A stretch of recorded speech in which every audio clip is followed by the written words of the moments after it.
Кеше анау 25 майда өліп тұр, дәу болып кете қалған қыздар қалайсыңдар?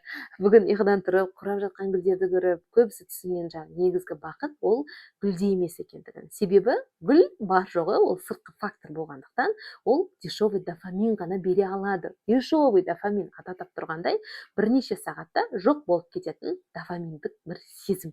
Сол сезім үшін адамдар қанша мың теңгелік рассрочкаға кіріп жатады, там тағы бірнеше нәрселер жасап жатады, да. И ондай показуханы, ондай дұрыс емес қоғамдық түсінікті қашан доғарады екенбіз.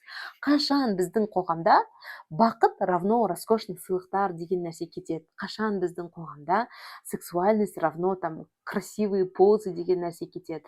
Қашан біздің ойымыздағы женственность равно красивые платья деген түсінік кетеді. Это же не так. Это все просто сырттағы показушность. На самом деле көп нәрсе сіздің глубинно ішіңізбен контактта ғана шығады негізі. И қазір көбісі пролистают этот рилс, я знаю, останется только меньшинство, потому что на самом деле эмоциональный интеллектпен жұмыс жасайтын, өзінің ценностармен, құндылықтармен жұмыс жасайтын, өзінің екі өмірлік бақытын ойлайтын адамдар әрдайым аз болады да. Ол психологиялық тұрғыдан статистика бойынша да, Құранда жазылған аяттар бойынша да меньшинство деп өтеді Құранда.